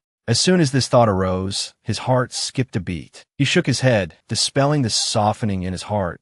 I've only met her twice. Why am I softening each time? Could there really be some ridiculous fate between us? If I continue to soften like this, will I fall in love with Zhu Yuji? Thinking of that dream, Ning Huaiming now had only one thought. Since Zhu Yuji killing him was a predetermined fate, then him killing Zhu Yuji would be changing fate. He loosened his hold on Zhu Yuji. Zhu Yuji let out a startled cry as she fell. Fortunately, it wasn't too high, and she didn't get seriously hurt. She didn't detect Ning Huaiming's murderous intent, only thinking that he was too weak to hold her, and had panicked. Just as the two, one big and one small, were silent, Zhu Qiaosheng entered. Ning Huaiming respectfully greeted him. Although Zhu Qiaosheng tried to appear calm and collected, the sores at the corner of his mouth betrayed him. He had been extremely anxious these past few days. He said indifferently, "Young master, you are my daughter's savior. There's no need to be so formal." After noticing that Lu Ruyan wasn't in the room, his eyes filled with delight. This was simply heaven sent. He walked straight to Zhu Yuji. "Xiao Wu, have you missed Daddy? Look what Daddy brought you." He then pulled out a golden lock from his pocket and dangled it in front of Zhu Yuji. "Xiao Wu, do you like it? Come, Daddy will put it on you." Zhu Yuji, looking at the golden lock about to be placed on her, gave a strange smile. She suddenly swung her fist, knocking the lock away. Then, with her toothless mouth, she bit Zhu Qiaosheng's hand, cursing him furiously in her mind. "You damned old fool. Don't think I don't know this golden lock is poisoned. You want to trigger my latent poison, right? You want to use one lousy lock to buy both my and my mother's lives, right? Naive scumbag. You actually try to pull this off in front of me, someone with God's perspective." Although Zhu Qiaosheng didn't feel any pain, he still flung his arm away in disgust, not caring if his daughter got hurt. At the critical moment, it was Ning Huaiming who caught the falling Zhu Yuji, preventing her from being injured. Zhu Qiaosheng took 2 steps back in disgust, looking at Zhu Yuji as if she were a monster. This child could always evade his schemes. It was truly uncanny. He suddenly recalled the fortune teller's words. "The daughter you just had, princess consort, has quite a destiny. You must be very careful." As he compared recent events, Zhu Qiaosheng grew increasingly convinced that this daughter was born to defy him. The thought intensified the murderous intent in his eyes. He felt an even more urgent need to kill both mother and daughter. Ning Huaiming pretended not to notice the dark thoughts swirling within the father and daughter, but inwardly he was shocked. How could Zhu Yuji know about the golden lock incident? And what did she mean by God's perspective? Could she predict the future? If so, would she also foresee my plans to kill her? This despicable father,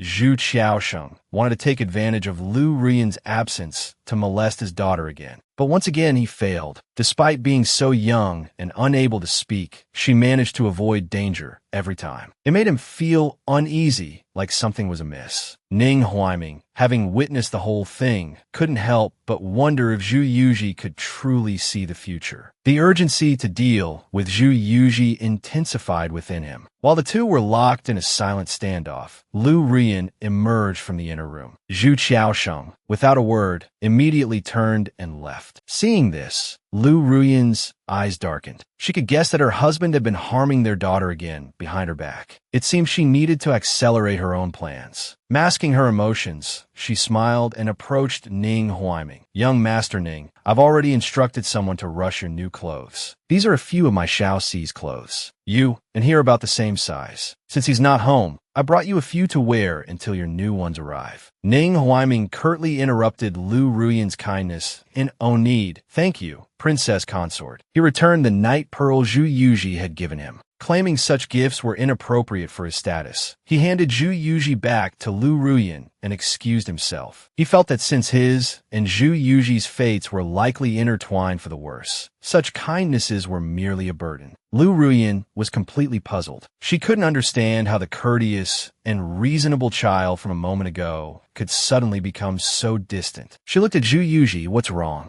Zhu Yuji also looked confused, unsure of the reason. Could it be that the pearl wasn't big enough? As Ning Huaiming left the Yinyu pavilion, he was stopped on his way back by Zhu Yuji's elder brother, Zhu Zhima, 7th Prince. All of Manhwa is searching for the seventh prince of Bane. Are you sure you want to remain hidden within the Omping Prince's mansion? The outside world is frantic in their search for you. Ning Huaiming, upon being discovered, showed no sign of panic. Instead, he calmly countered, "You recognized me long ago. Why didn't you expose me?" Zhu Jima smiled faintly. "Your Highness, save my sister. It is only right and proper for the Omping Prince's mansion to repay this kindness." Ning Huaiming responded impassively, "You're too kind, young Master Zhu. Rest assured, I will leave when the time is right." Zhu Jima bowed to Ning Huaiming. Both were intelligent men, understanding what actions would benefit each other most. Back in his room, Ning Huaiming thought about the circumstances surrounding his and Zhu Yuji's encounters, his killing intent evident in his eyes. The next morning, he took out his hidden poison, intending to test whether Zhu Yuji truly possessed the ability to foresee the future. The drug was ostensibly a tonic. Even if ground up and examined, it wouldn't reveal any toxins. However, all the ingredients were mutually antagonistic. A tonic could also become a silent killer. If Zhu Yuji could truly predict the future, she would detect the poison he'd administered. In that case, ordinary methods wouldn't work against her. If she couldn't, that would be the best outcome. After his preparations, he asked the serving maid about the princess consort's whereabouts. Learning that she had gone to the palace, he knew this was an opportunity not to be missed. Feigning ignorance, he went to the Yinyu pavilion. The maid attending Zhu Yuji hurried forward upon seeing him. "Young Master Ning, are you looking for the princess consort? She has gone out." Ning Huaiming feigned a smile. "Oh, I forgot. I'll come back when she returns." Zhu Yuji, playing on the bed, saw Ning Huaiming and her face lit up with joy. She excitedly babbled, trying to get his attention. "Big brother." Seeing Zhu Yuji's delight, the maid invited Ning Huaiming in. He smiled gently. "I wouldn't want to impose." Sitting beside Zhu Yuji, his gaze fell upon the milk jug on the table. While Zhu Yuji asked him to open a box in front of her, his hand brushed past the milk jug, adding the poison disguised as a tonic. The substance was colorless and odorless, and wouldn't cause immediate death after consumption. Initially, there would be no noticeable effects, and the victim would appear full of energy. Only months later, on a seemingly ordinary day, they would never wake up. Having done this, he picked up a box. "What are you giving me this time?" Zhu Yuji seemed to be making a grand gesture, her eyes welling up as if parting with a treasured possession. "I thought about it. Maybe you didn't like the pearl last time because it wasn't big enough. This time, I'm giving you all my worldly possessions. Please accept them. From now on, we're brother and sister, like real siblings. Don't hesitate to accept my kindness." "Oh, right, give me the milk jug." Ning Huaiming hesitated. He considered this the most benevolent poison, causing no perceptible pain, yet achieving his desired outcome. He picked up the jug and offered it to Zhu Yuji, but she didn't take it. Her eyes shone brightly as she looked at him. Just as he began to feel uneasy and apprehensive, he watched in disbelief as Zhu Yuji grabbed his hand and pushed the milk jug toward his mouth. "Big brother, you accepted my gifts. From now on, we're brother and sister, just like real siblings. A sworn oath is essential. Today, we'll seal our bond with milk. If you're my brother, drink this jug of milk." Ning Huaiming's face was heavy with an indescribable weight. To test whether Zhu Yuji could truly sense danger, Ning Huaiming put poison, which he had treasured for many years, into her milk pot. Pretending that he wanted to become sworn siblings with Zhu Yuji, he pushed the poisoned milk pot towards her. Ning Huaiming suppressed his panic and said with a smile, "Miss Wu, don't joke around. This is your ration. It's not appropriate for you to give it to me." The maid serving at the side thought Ning Huaiming was just being shy. Happy to foster the friendship between the two children, she chimed in with a smile, "Young Master Lin, this is goat's milk. You can drink it without worry." Seeing Ning Huaiming hesitate, Zhu Yuji pushed the pot towards him again.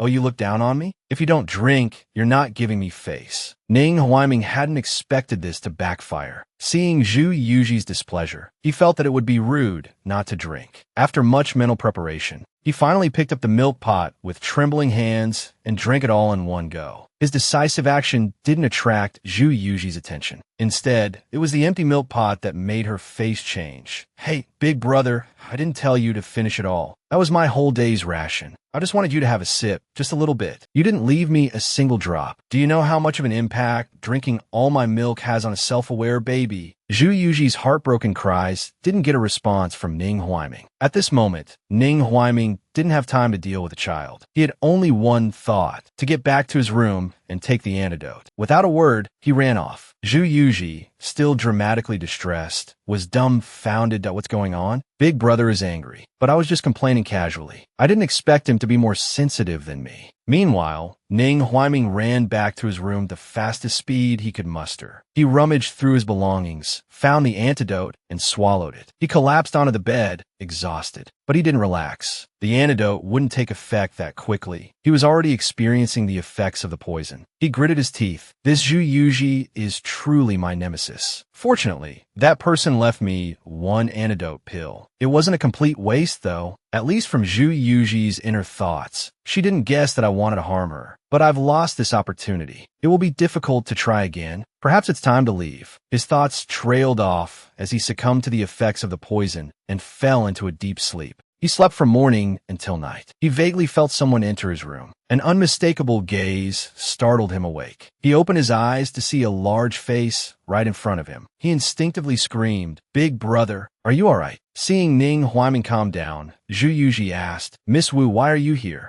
Zhu Yuji was open and honest with his big brother, the only one who could communicate with her without any barriers. "I heard you didn't eat dinner, so my elder brother brought me to see you. He went back when he saw you were sleeping." Then, her eyes noticed the red rash on Ning Huaiming's neck. Surprised, she pushed him down and pulled at his clothes to examine him closely. "Big brother, are you sick?" Ning Huaiming, already weakened by the poison, nearly suffocated from Zhu Yuji pulling at him, "That I'm just allergic to goat's milk. Let me go. I can't breathe." Hearing this, Zhu Yuji realized he wasn't seriously ill. She chuckled sheepishly. "Sorry, my new limbs aren't fully under control yet. Blame the goat's milk. It's so mean to make you allergic." Ning Huaiming felt more and more that Zhu Yuji was a strange being. He had no energy to deal with her, so he pretended to fall asleep. Seeing this, the chattering Zhu Yuji quieted down. Youth is so nice. Falling asleep just like that, without any self-talk, she unceremoniously lay down beside Ning Huaiming. "Big brother, with our relationship,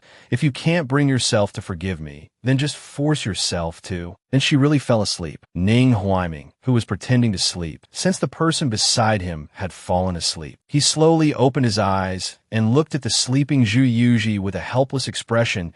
"Who's the one falling asleep just like that? Small but strong. For a moment there, I thought I saw my aunt. This child is truly extraordinary." Before he could ponder further, he received an unintentional punch to the face from the sleeping Zhu Yuji. The small fist left a red mark on his face. Ouch. He quickly rolled out of bed. Looking at the sleeping Zhu Yuji, his eyes flickered. They were alone now. If he just smothered her with a blanket, this troublesome variable would be eliminated. He was torn between two conflicting impulses. Just as he reached for the sheet, Zhu Jima silently appeared behind him.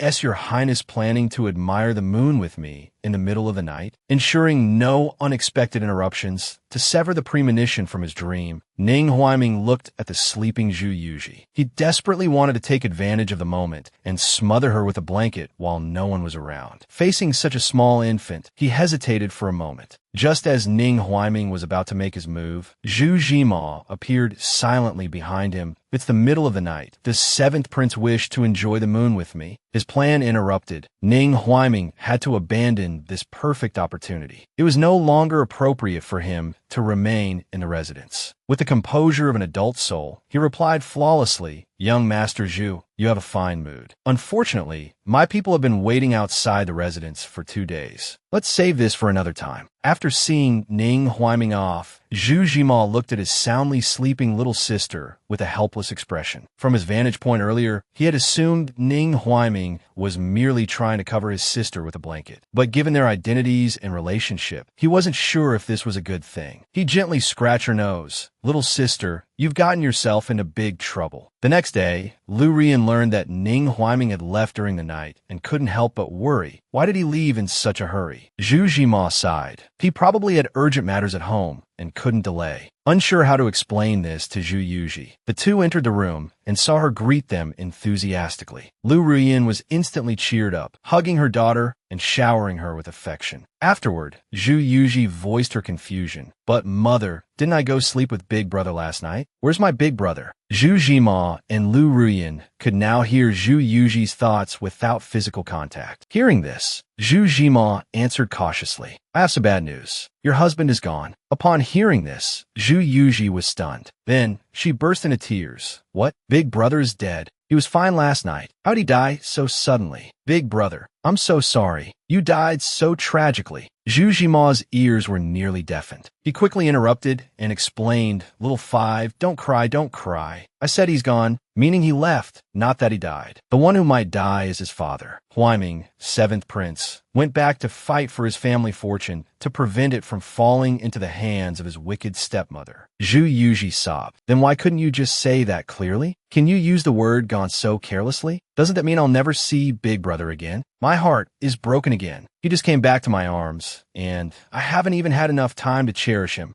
Suddenly sensing a murderous aura from outside the door, Zhu Yuji abruptly opened her eyes, her expression turning serious. Lu Ruyin and Zhu Jima also looked warily towards the door. They saw Zhu Qiaosheng, whom they hadn't seen for days, walk in with a group of people. What trouble is he trying to stir up this time? Zhu Yuji thought, wary and disgusted with her trashy father. This old fool, sneaky and shady, definitely up to no good. Lu Ruyin's eyes flashed. She went up to him with her usual bright smile. "Husband, what brings you here to see little Wu?" Zhu Qiaosheng feigned gentleness that a few Taoist priests from the Qingyun temple have arrived at the residence. They say they have important matters to discuss. "My dear, you know that the Qingyun temple is the sacred temple where the current Empress Dowager gave birth to the emperor. We cannot be negligent." Without waiting for Lu Ruyin to speak, he invited the Taoist priests in. Lu Ruyin had a bad feeling. Suppressing her complex emotions, she looked at the Taoist priests. "What brings you esteemed Taoist masters here?" Based on her years of experience reading novels and watching dramas, Zhu Yuji began to analyze the situation. This kind of sudden visit from random Taoist priests or monks usually means the villain is trying to frame the protagonist. But this doesn't look like Mother is trying to frame that scumbag father of mine. The leading Taoist priest bowed. "Princess Consort, a month ago, my master discovered a calamity star descending. After tracing it, we have tracked it here." Lu Ruyin understood their scheme. How vicious. Or a month ago? That could only be little Wu, who was barely a month old. Everyone looked at Zhu Yuji. Zhu Yuji blinked, also realizing what was happening. "Are they talking about me?" Lu Ruyin was amused by her daughter's innocent look. She responded silently, "Yes, they're here for you, my silly girl." Zhu Qiaosheng put on a show of scolding, actually guiding the Taoist priest to confirm his words. "How could my daughter be a calamity star? Perhaps the Taoist master is mistaken." The Taoist priest smoothly continued, "Your Highness, the calamity star is adept at hiding. This humble Taoist has not yet calculated its specific identity. However, after observing the celestial phenomena, I have calculated that the calamity star will appear and cause chaos tonight at midnight. Tonight, I will set up a formation and perform a ritual here. By then, the identity of the calamity star will be known." Lu Ruyin forcefully interrupted, "That's not right, Your Highness. How can you be sure what they say is true?" Zhu Qiaosheng put on a hypocritical, comforting face that "My dear, don't panic. It is precisely because of this that we must confirm the identity of the calamity star. I'm doing this for little Wu's sake." Zhu Yuji suddenly recalled some of the plot and cried inwardly, "Mother, your precious daughter is about to die again. I just remembered that this old fool later betrays the country and becomes Bain's spy in Manhwa. To hasten Nanyue's downfall, he finds some Taoist priests to spread rumors that the Nanyue royal family's reign is over. And there's proof that the Taoist priests he found are rumor-mongering repeat offenders." After hearing her daughter's inner thoughts, Lu Ruyin was shocked. She had originally thought that Zhu Qiaosheng was merely keeping a mistress and being fooled by her, allowing her to drain his resources. She hadn't expected him to be a traitor. The situation instantly escalated from a family matter to a national crisis. Her previous plans for revenge and counterattack needed to be adjusted. She echoed Zhu Qiaosheng's fabricated memories. "Since Your Highness insists, I can only agree. I'll go rest now." "Your Highness, please feel free." She carried Zhu Yuji back to their room to make preparations. And Zhu Qiaosheng, he found a few, but news of their arrival reached Ning Huaiming, who had recovered his identity. A tiger, however fierce, will not devour its cubs. He's using Yuji as a pawn.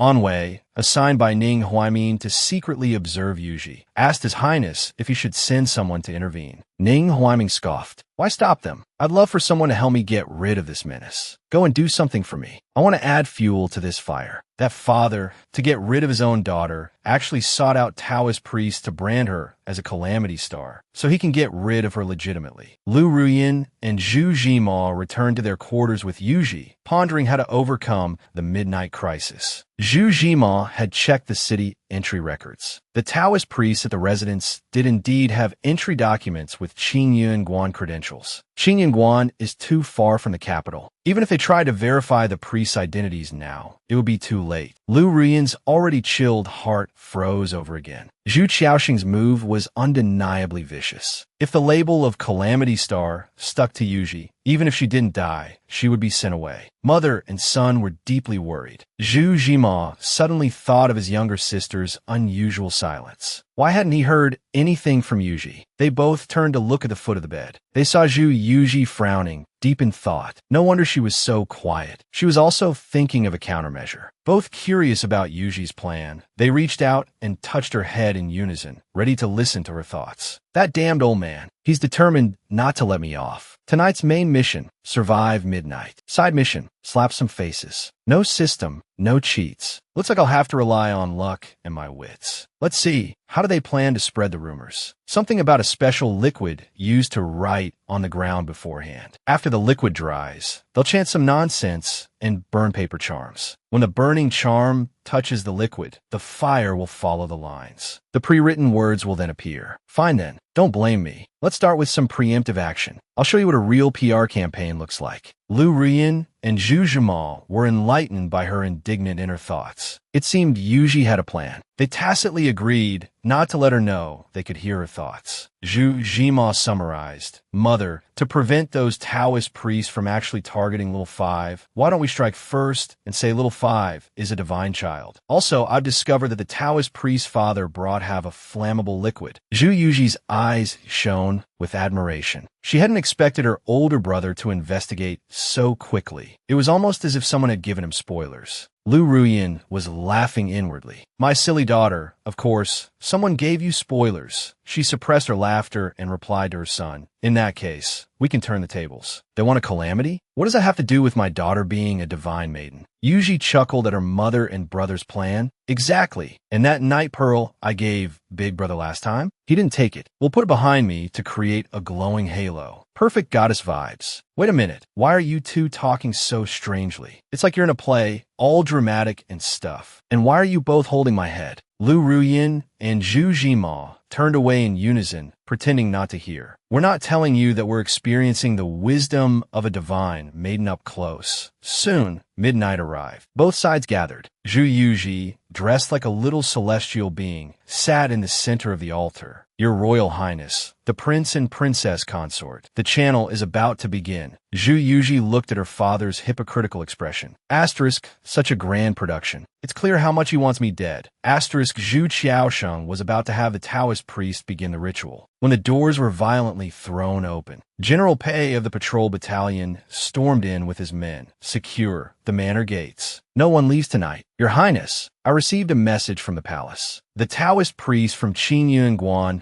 claim a calamity star will appear in the manor tonight. His Majesty ordered the manor sealed and sent me to investigate." Zhu Qiaosheng was surprised the emperor knew, but he didn't dwell on it. This was good news for him. It was heaven sent. Once Yuji was identified as the calamity star, even the empress couldn't help them. The Taoist priest, having received the order, began his pretentious ritual. He lit a paper charm. and threw it onto the prepared ground. The flames quickly spread, forming the character 5. General Pei reacted. Could this refer to 5th Miss Zhu? Is Miss Zhu the calamity? Fear rippled through the crowd. Yuji watched the superstitious crowd with disdain. If only they'd read more books, they wouldn't be so easily fooled. Zhu Qiaoxing dramatically clutched General Pei, feigning fatherly concern. General Pei, there must be some mistake. My little 5 is not a calamity, General Pei. The general retorted, you should tell that to His Majesty. He then pushed Zhu Qiaosheng to the ground and immediately ordered Yuji to be taken away. Zhu Qiaosheng, sprawled on the ground, smirked triumphantly. His satisfaction was short-lived. Someone shouted, look, the fire hasn't stopped. New characters are appearing. Below the large character 4 or 5, the words Divine Maiden's line, plucking stars and bringing them down appeared. Seeing this, everyone understood. Miss Wu wasn't a calamity at all, but a divine maiden. The crowd was filled with surprised awe. They looked at Zhu Yuji on the platform. The night pearl she had previously placed behind her now had its greatest effect. The soft glow further confirmed that she was the divine maiden. Lu Rian smiled. The scumbag's scheme had failed. Instead of killing his daughter, he'd pushed her towards divinity. He must be vomiting blood now. It's so satisfying. When framed by her scumbag father, she was a calamity. But her mother, Lu Ruyan, turned the tables, changing her from calamity to divine maiden. The scumbag father schemed for so long, only to make wedding clothes for someone else. He secretly hated this daughter. She truly was a pearl cast before swine. Zhu Yuji, empowered by the night pearl, appeared even more divine. Everyone present firmly believed she was the divine maiden. Ignoring her scumbag father's murderous glare, she raised her chubby little hand. She pointed at her scumbag father. As everyone wondered what it meant, Zhu Qiaoxing's clothes suddenly caught fire. Forgetting his princely dignity, Zhu Qiaoxing was so startled that he frantically tried to put out the flames. Tonight's events had repeatedly deviated from his plans. Zhu Qiaosheng was completely flustered. In fact, the mysterious fire was caused by Lu Ruyan, who had sprinkled spirit powder on him when he wasn't paying attention. To perfectly coordinate with her daughter's counterattack, she pretended to be frightened and exclaimed loudly, "Could the calamity be my husband?" Guided by her words, everyone present firmly believed this was the case. The divine maiden was going to eliminate the calamity. The scumbag father was denounced and ostracized by the crowd. Zhu Yuji was inwardly delighted. Old fool, even if you say you're not the calamity now, no one will believe you. But she still underestimated her scumbag father's shamelessness. Zhu Qiaoxing reacted quickly, rolling on the ground and crying out in apparent pain, "I was wrong. Divine Maiden, I was wrong. Please spare me. You wouldn't want anything to happen to your father, would you?" Zhu Qiaoxing knew very well that explanations were useless now. He could only accept that his daughter was the divine maiden. He pretended to roll around to indicate the calamity was gone. A moment later, he looked up blankly. "How did I get here, my wife? Why are there so many people around the manor?" No matter how speechless everyone was, the label of calamity was removed from him. Zhu Yuji sighed deeply,